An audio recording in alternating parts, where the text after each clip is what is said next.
evening. Welcome to another episode of the Classics Show. I am your host, Shabnam Riaz. Well, today we're going to talk about literature and research, and we're going to talk about, the current trends.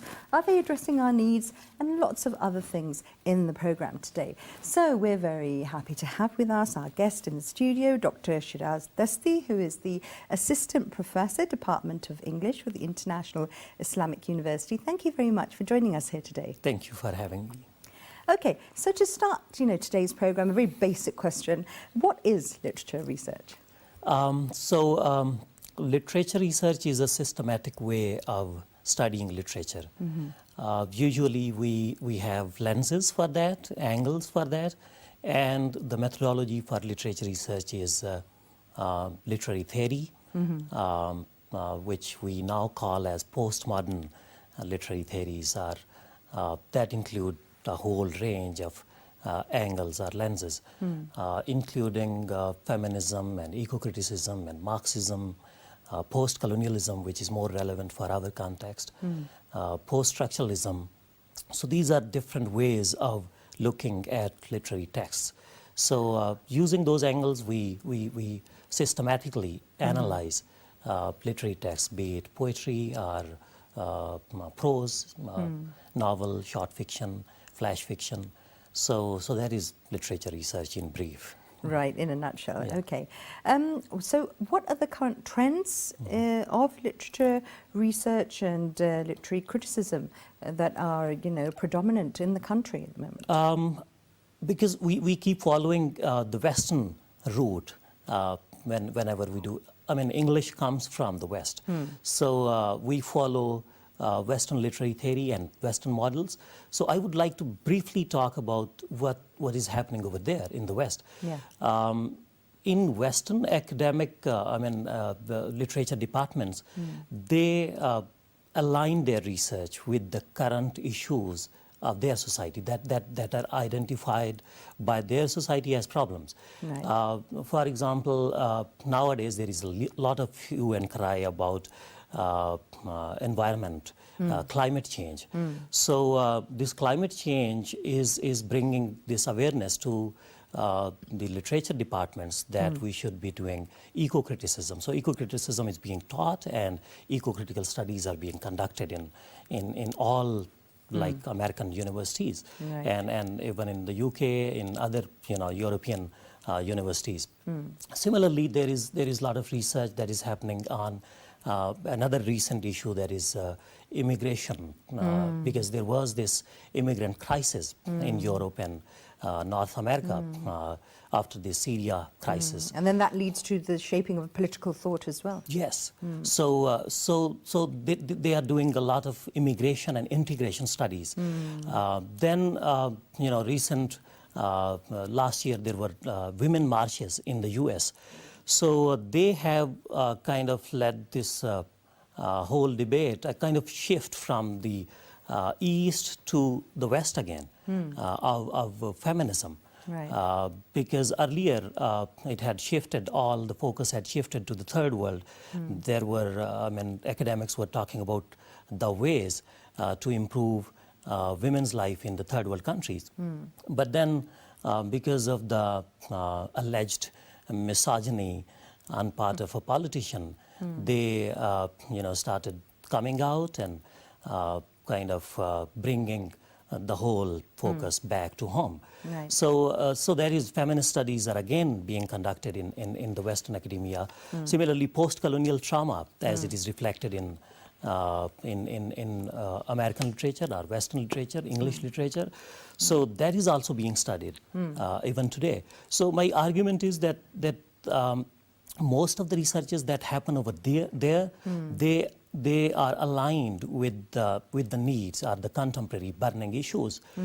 For us, this is to some extent it's not the case. Ironically, we have bigger, and the number of issues is more. Absolutely, yes, there's a huge domain. Yeah, so that is not happening because we somehow keep fishing for those buzzwords coming from the West. And So why are we so influenced so easily? Why? I Why think not? it's because of our training. It's English again, so the textbooks come from there. Our curricula is inspired by the English departments in the West. Most of us are trained in the West.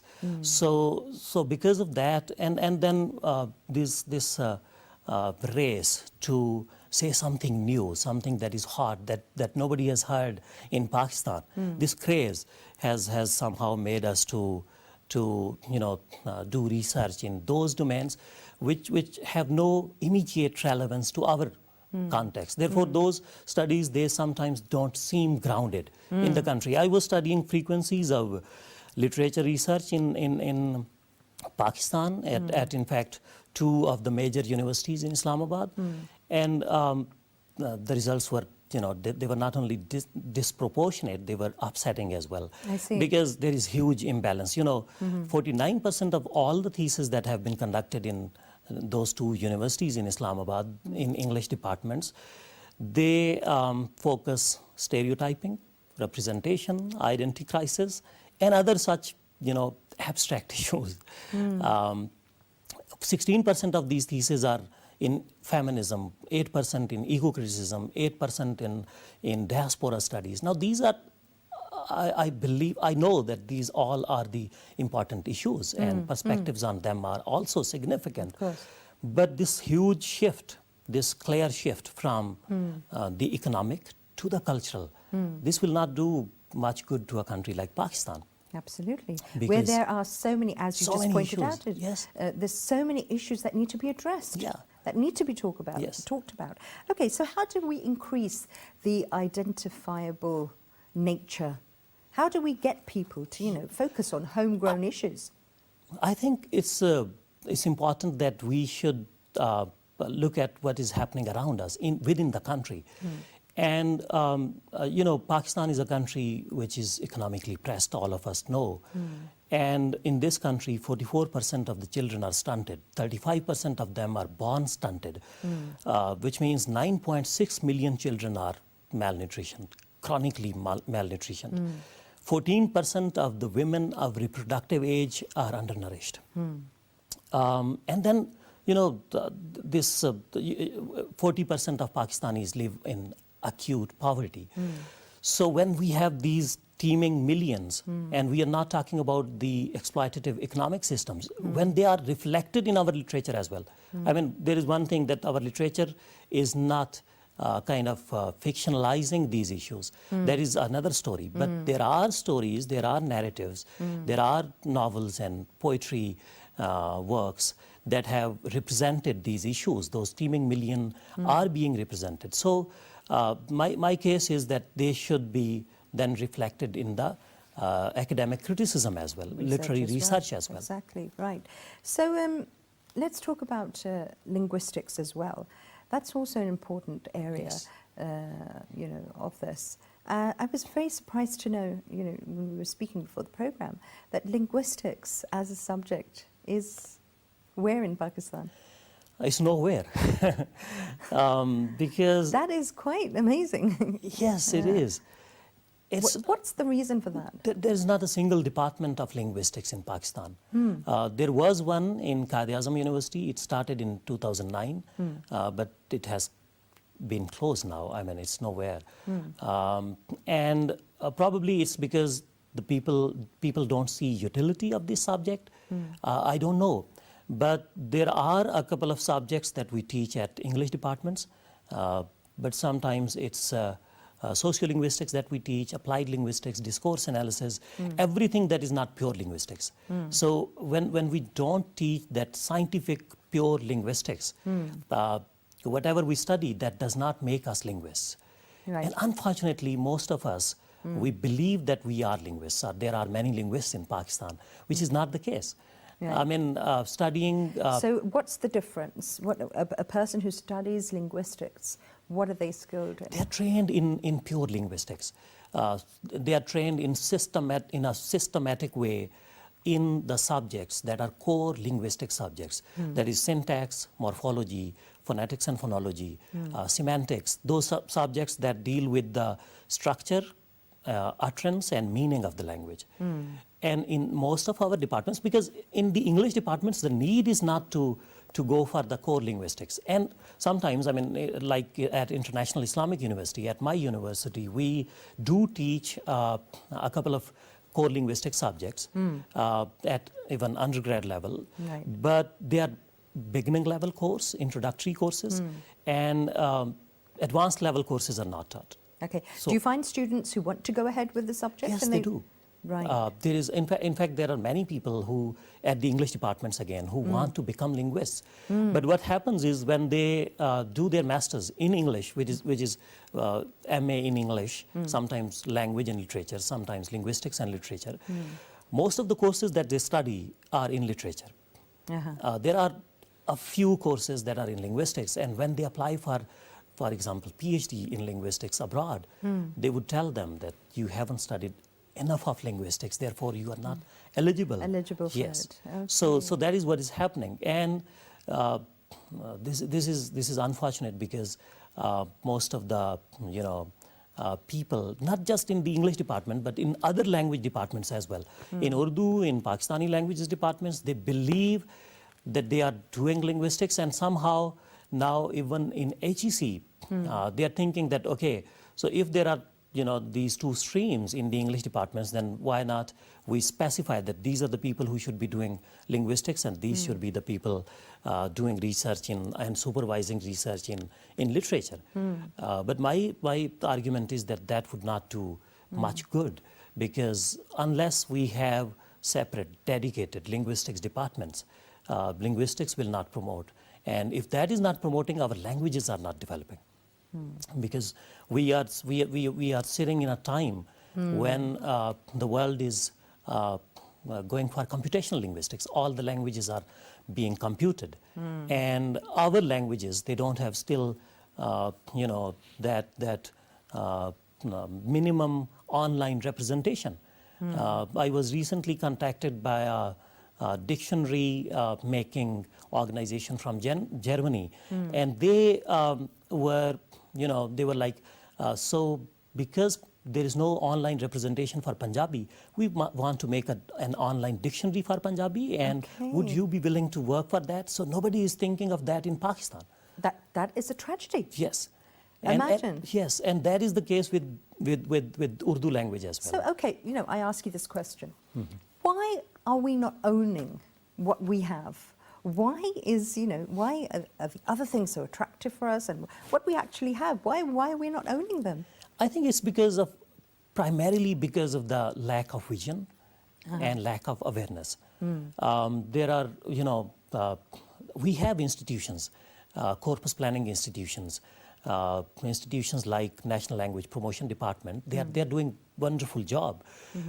They, in fact, for their time, they have been doing great jobs, and all these institutional heads, they were visionary people. But now I feel that the times have changed, right? So new people need to be contacted, those people who have awareness of what is happening around in the world. For example, I know many computational linguists in Pakistan. They're doing odd jobs. There are a couple of them who are teaching at colleges, at schools. So their expertise, their skills are not being used. They're not being exploited by our organizations. So on one hand, we have computational linguists. There is no institution. For example, in an institution that is a corpus planning institution for Urdu language, for the development of Urdu language, so that it is able to carry the burden of official language, which it is not doing right now, despite the fact that even, constitutionally, Urdu is the official language since 1988. Recently, Supreme Court has given a decree in 2015, I guess, that Urdu be made the official language of Pakistan. Yes. It should be, this Yes. should be implemented. But that is not happening because these corpus planning departments, they have not, gone along with the pace that is In fact, reflective of what you're saying, it's sometimes a bit sad to hear our children who are studying in, English medium schools, that when it comes to their own language, they're usually struggling. Yes. And when they're being taught Urdu, or they're revising at home for exams, you'll hear the same thing over and over again. The teacher's saying that, the child is not doing well in Urdu, whereas they're doing very well in English, and they're very strong in all the other subjects. When it comes to Urdu, they're struggling. So, Yes. I mean, that's alarming, is it not? And the reason behind that is the same, that we have not digitalized it. I mean, those kids are playing with iPhones and, all these technological gadgets, and Urdu is not there. Or if it is there, it's funny. Because there are some Google projects, NSA funded projects in the USA, in IIIT Hyderabad, in India, in other countries, who are trying to work on Urdu. And we are not doing anything ourselves. So that Urdu, when you go for Google translation, for example, it still is a funny translation that we get from there. And the reason is that they have funding, they have experts in computational linguistics, but they don't have experts in Urdu. So when they build parallel corpora, that is faulty. So that is where this whole problem happens. There is one person in Pakistan, we must appreciate his efforts, Dr. Sarmad Hussain. He is running a language engineering institution in UET Lahore. And his efforts are, we can't leave the whole big project to one person. He's trying his best. So, for example, his software that is Urdu Mutakallim, that you speak and it will be written. Or you type and it will speak Google to you. Text. Yes. Okay. Yes. So he is doing a bit of work. Again, I would say that because Urdu is not digital language, it's not as developed as English is, and then we probably are not owning it. There is this kind of linguistic hierarchy in Pakistan, that on top it's English. Right. So the people who believe that they should be on top, they go for English. So they keep ignoring Urdu the whole life, and when they go to these English medium schools, they end up lacking behind other students who might have invested in the language. Yeah, because you find that some of the children and the students. Okay, now there's a funny sort of a situation. Okay, it's really. It's quite intriguing, actually, that you have the children who are in the English medium schools who are not familiar with the Urdu, and then you have the children who are come from the Urdu medium schools who are then, they're having problems with English. So they go through a certain phase of education, and then when they come to universities, then they face a huge issue when it comes to subjects being taught in English. So there's a big jump that they have to make there. How can we address that? What can be done? Yes, you're right. I mean, these people who have anxiety of learning English language, they are more in number, of course, because more number of people in Pakistan belong to lower classes, and then those who belong to lower middle classes, so they don't have access to good quality education, or that particularly in English. I mean, otherwise they are fine, and they are talented, skilled children. Very intelligent, very bright. Brains, so it makes you feel really bad that they have to be at a disadvantage just because of the command of language. Yeah, that's true.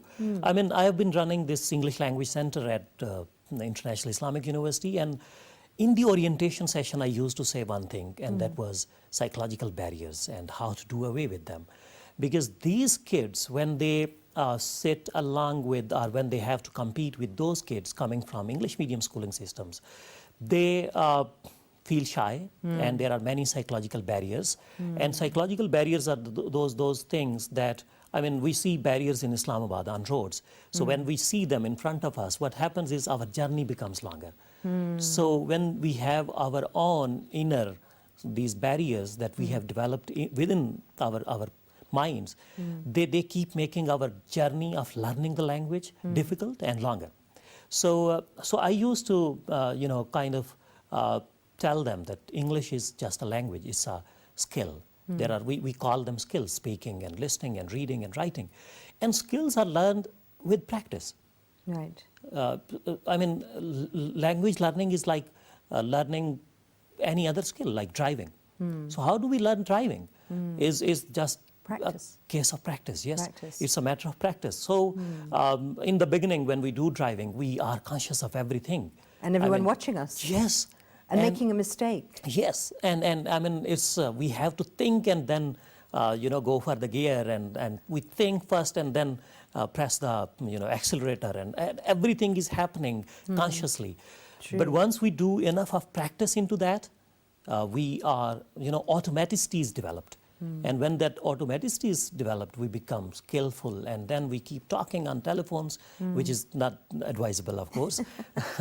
And we keep talking to our friends sitting next to us on the passenger seats, back seats, and we are confident because the whole thing happens automatically. That is the case with language.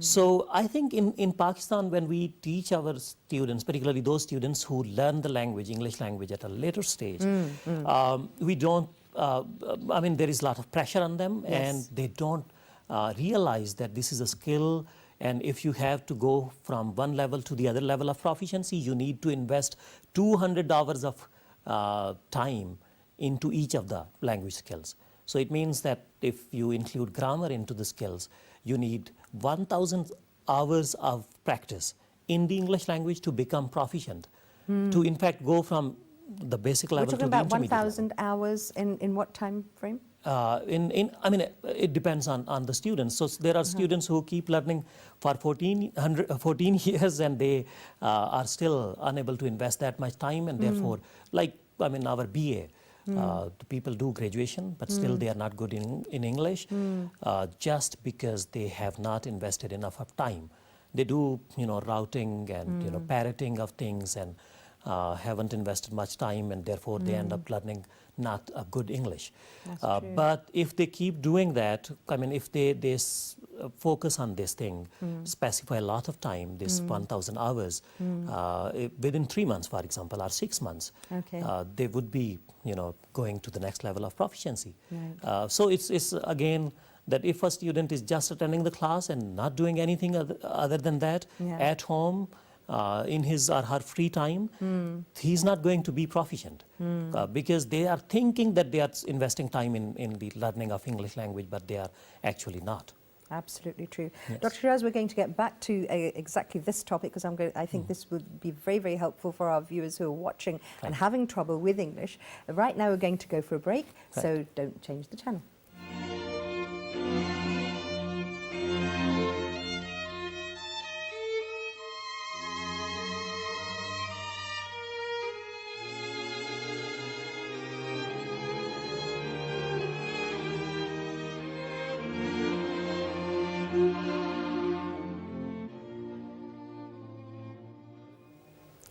Welcome back to the programme. And, before we went to the break, we were talking about something really interesting. We were talking about, the command on language. Yes. We were talking about both situations where children or students, living in Pakistan have a poor command on Urdu, which is, really regrettable. Yes. And then also we have the majority of students, and then of course, they're making their way through life, adults as well, who have had problems, barriers in speaking or writing or using English as a language. You were speaking about the psychological barriers, and what you were saying was very helpful. How can we help? What tips can you give? I think there are a couple of things. One, these learners should not allow anyone to ridicule their language. That's so important. When we teach, I come from Urdu medium schooling system, and of course I have tried hard to learn this language. So when a student is already discouraged because he's already disadvantaged just because of this language, and then in a classroom or anywhere in any other situation, whether it is professional situation or domestic situation, social situation. So when somebody laughs at your words, you are discouraged. Of course. So that is kind of silencing whenever you become, kind of laughing stock just because of the way you speak a particular language. Of course. So I tell my students that, see, in literature, in linguistics, there are concepts that encourage you that your language, your way of speaking a language is okay and it is 100%. If you are intelligible to a person who is your audience, who is, kind of interlocutor in a speech even, you are fine. Your language is good. For example, in sociolinguistics, there is a concept that is called as idiolect, which means that I speak my own dialect. Of So course. my language would be different from your language, and the way you speak would be different from another person's language, Definitely. right? So whenever somebody laughs at some learner, he should tell, kind of retaliate that he is speaking his own Definitely, idiolect. yes. And then, for all of us who learn English as a second language in Pakistan, our accent is different. We speak Pakistani English, and in post-colonial theory, and even in the linguistics field of world Englishes, it is now established fact that we speak a different English. Of course. It's Pakistani English. It is recognized, or at least the South Asian English is recognized. Exactly. So we should not be worried about the way we speak. And why are we not able to speak like, for example, Americans or a certain individual who speaks American accent in Pakistan? Exactly. So we should not be worried about that. And that's a very, very important point that you have raised, because what we find happening is that people are worried about many angles. Yes. Number one, it's the grammar of the language. Are they speaking it properly? Second thing, they get really, really entangled in, I would say, they really get entangled in this crisis, is that we don't have the right accent. And then, because I used to host a program called Mind Your English, and we had people used to come on the program, and we used to tell them that, accent is actually part of your identity. Yes. Because that tells the person where you are from. Yes. So the thing you actually need to worry about is the pronunciation, Yes. rather than the accent. And then- intelligibility. Exactly, Yes, exactly. that's true. So that's something that is very, very important for viewers and for people who are watching the program, that it is not as much of a of a myth that it is made to be, and not as much as a horror as it made, because for some people it does bring on a lot of anxiety. Yes. So all the teachers and the learners, they should be focusing, first of all, on doing away with these psychological barriers. Right. Once they are done with that, then the next thing that we need to tell our students is that now English is all around us, right? Yeah. It is You can't in escape our it. cell phones, yes. Yeah. It is everywhere. So once you are done with your classroom activities, then do English activities in a natural way. Yeah. I tell my students that they should switch the medium of their habits and hobbies. Okay. So that is one way of doing it. For example, if they watch, news channels, instead of watching Urdu news channels, they should, for the time being, when they are learning the English language, they should switch to PTV World and the other English news, medium channels. And if they are interested in reading newspapers, they should be reading English newspapers. If they do a lot of text messaging, do it in English. So there are many things that they can do without, if they watch movies, start watching English movies for that time period. I'm not advising them to, stop doing our own cultural things. No. They should be doing that for that period of time when they are trying to improve their language skills. So that is one thing. Secondly, there are a lot of many apps on English language grammar, improving, enhancing your English reading skill and speed in that. So there are many apps. You just write English language apps or English grammar apps, or you can download them. There are funny, interesting apps that are engaging as well. So you can download them, use them, and that would be very helpful. Okay. So there are a couple of things, because classroom activity might not be enough. And then in the classroom as well, I used to discuss this with my friend, with colleagues, and of course I've learned from my senior colleagues that the nature of the activities. So I believe that instead of, for example, in the beginning particularly, instead of giving group activities, full class activities, we should be giving pair activities where each student has enough of time. If it is 2 hours class, every student, if they are doing pair activity, every student will have more than half an hour of activity in the classroom. So if we are doing that for full class, and there are 30 students in the classroom, you divide that 2 hours time, 120 minutes into 30 students, they won't get much time, 4 or 5 minutes, not more than that. Exactly. So that trend should also change. And then now there are good methods of teaching, communicative methods and direct methods where you do not, we skip that stage of learning grammar through translation. So we go directly, we expose the child, the learner, the student to the language. That makes it, a bit more speedy. The process becomes quicker. So that is how probably we can improve English language learning and teaching. Very, very important points there. It's basically, the relatability, I think, Yes. to not think of it as something that is completely undoable, Yes. something that you can do, baby steps. For many people, Yes. You also, you hear this argument as well, that, why do I need to learn English? I'm doing okay without it. But then, as you said, it is a huge skill. And you never know in what part of your life you may need that skill. Yes, and that will give you an edge in any competitive field. Yes. It is the global lingua franca, and it's now the tool of cross-cultural dialogue. And it is a loaded weapon, as they say. Language is the loaded weapon, and English is the most important loaded weapon.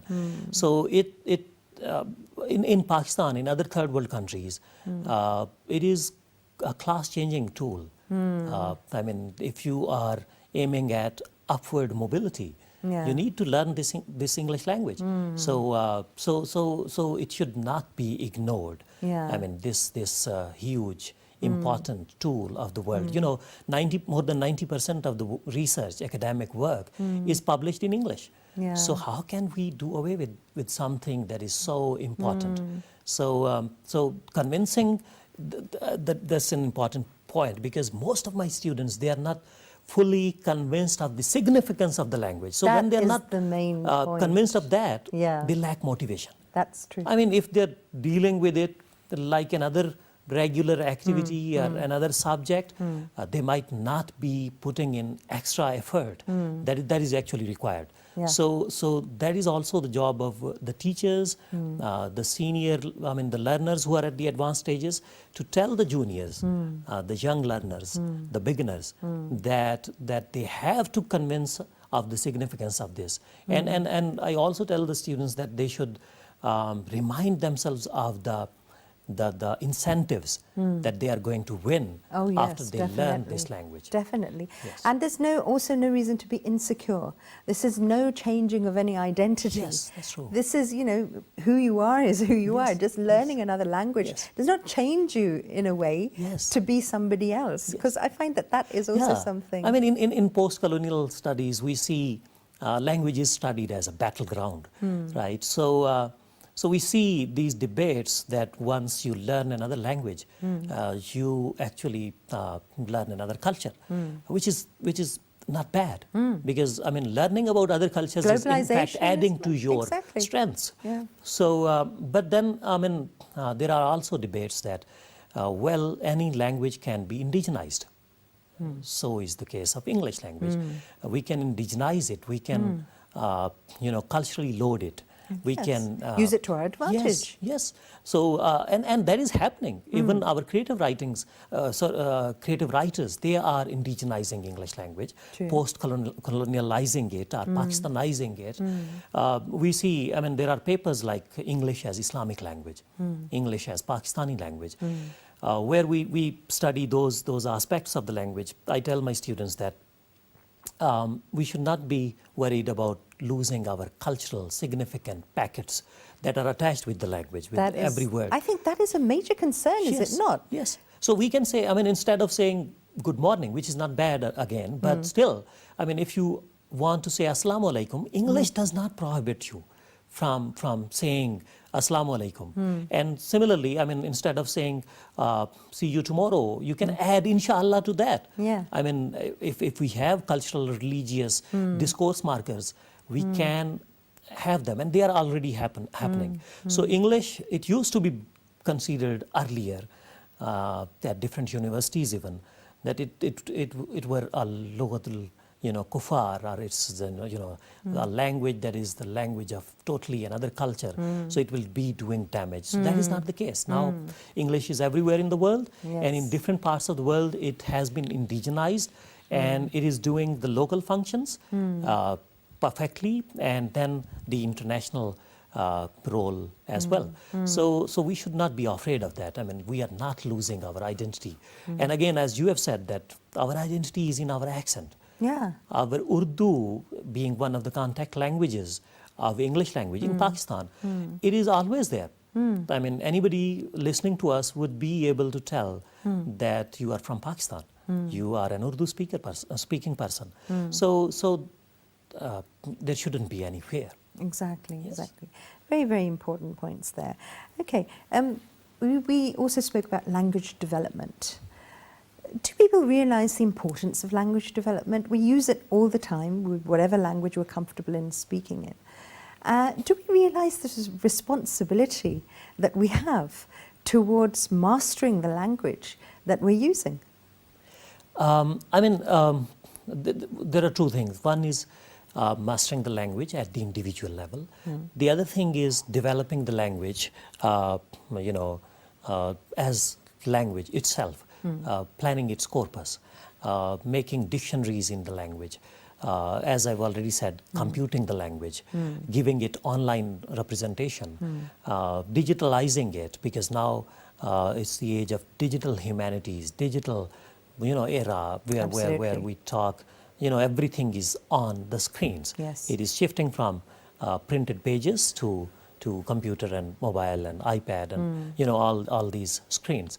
So I think in Pakistan, local languages as well as Urdu, they are being developed, but the pace is slow. The focus is, and again, maybe it's because of lack of awareness, lack of resources, lack of human resource, or there is probably no good medium of connecting them together.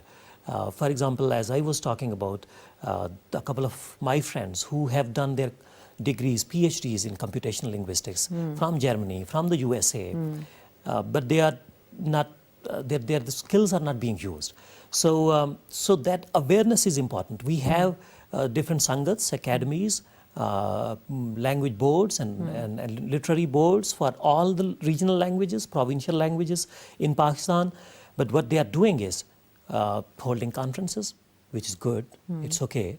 Then doing, working on dictionaries, again, printed ones, and, doing, other things like publishing literature, poetry books and all that, which is not helping the development of these languages with that pace. So if they start developing corpus of these languages, parallel corpora, that would not only help in the development of one language, but also it will make the translation efficient. I mean, we need to make the process of translation more efficient, and that can happen if we bring all our languages on computer, and that needs a lot of effort, resources, brains, and skilled human resources. And vision, as you said. Yes. Because you very rightly pointed out that things are actually happening, like it or not. They're happening on the digital arena. Yes. So you may have wonderful things going on elsewhere, but you want to bring that awareness to other people, and what better medium to have than the digitalization, which is a very, very important point.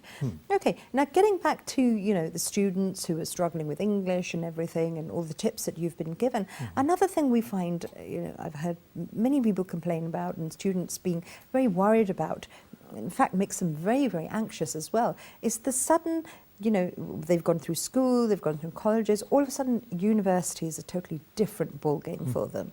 And here they're very much in the focus, and, they start understanding that this is a total different arena that they're Yes. in, they come to presentations. Yes. Already they're having problems with the language. Yes. What tips can you offer them? What should they do? You have pointed it so rightly that we do have this disconnect between the intermediate level learning and then going for the tertiary level in the universities. For the schools, we have locally designed syllabus. Our own teachers, curricula developers, they work on that usually. So that is more grounded in our realities, and they focus on, they keep in mind the background of the students, their background languages and their background, social backgrounds and everything. But when it comes to university, most of the things that we teach, they directly come from the developed world. Yeah.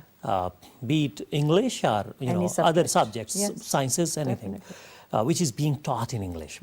So that makes a sudden change. I mean, kind of the level of the contents that they are studying is so high in comparison with whatever they have already covered, that they feel it difficult. They find it difficult to cope up. So that is one thing. Secondly, presentations. Again, practice would come in.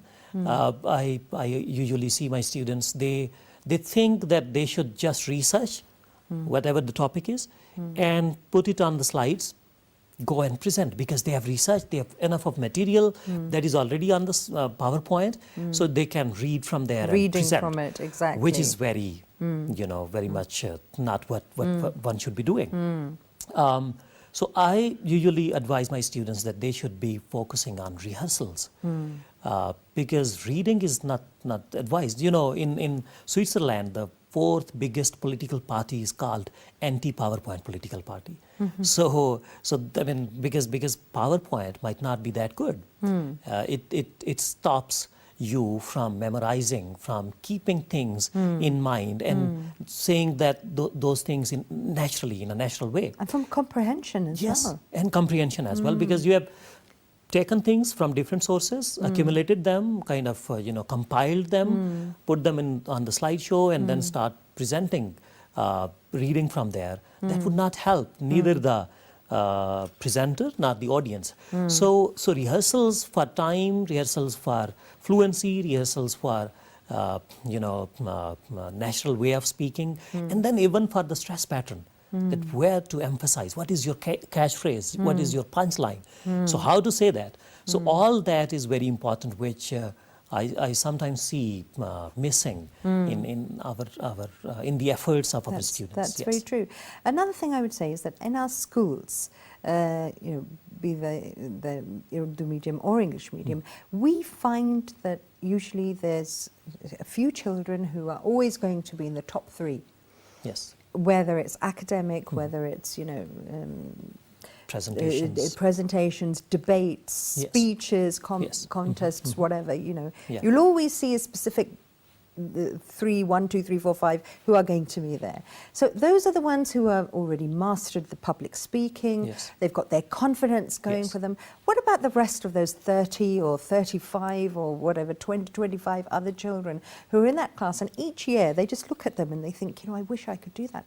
And they actually can, but it's the fear of trying, or maybe it's not the motivation from the parents, the teachers, or just believing in that child themselves. How can we help that? Because I feel that's a dilemma too. Yes. One thing that we call as peer pressure. There is a lot of pressure of those 3 kids, 3 learners who are on top, because they have mastered most of the things already because of their good background, quality background as far as education is concerned. So they unknowingly, unconsciously are putting more pressure on the other 25 or 30 students. Now, they're not guilty of doing that, of course. It's then the responsibility of the teacher to balance it, to not allow this unconscious bullying on part of some students. I mean, they are brilliant, of course. They have good background. So I think that we, as teachers in the classroom, should make announcements multiple times that all we would be assessing at the end of the semester is your efforts during the semester. Yes. So if you have improved, if you were at point C in the beginning of the semester and you reach point F, for example, or G, for instance, so you have done some mileage. Right. Okay, that is what matters for me as a teacher. That is focusing what on the should progress. Yes, yes. Instead of having this in our students' mind that those three are You have already to be so at the good. top, Yes. you know, So yeah. they have to go on, to Yeah. compete with them, Yeah, right. and therefore they can't do anything. They are already being demotivated. So if students come with this mind that okay, they have to do their mileage, they are at a certain point in learning in their class, so their competition is with themselves, not with the rest of them. Right. So this position announcing and all that, probably that is also not good. It's also detrimental yes. in a way, Yes. because then you're confining and labeling, Yes. certain elements of the classroom, and the rest of the children at that time they suffer from thinking, and they're all already labeling themselves as okay, there's no way I'm going to be that good enough. Yes. And I think that's the main thing that Yes. a person has to make a child, student, or even an adult, because you carry these things along with you for the Yes. rest of your life. Yes, that's true. Yeah, That's right. true. Okay, so unfortunately we've run out of time. Thank you very much, Dr. You're most Sheeraz. welcome. Everything you've talked about today I think is really, really important and extremely valuable for our viewers who are going to be watching. Thank you. Thank you for having me. Thank you very much. Likewise, thank you for being here today. Okay, so we come to the end of today's program. There was so much there that you can benefit from. The importance of language, the language that you're using, and towards the end of the program, speaking about difficulties in specifically in the English language and how you can get past them. So, hope you enjoyed the episode. We'll meet you again next week. Bye-bye.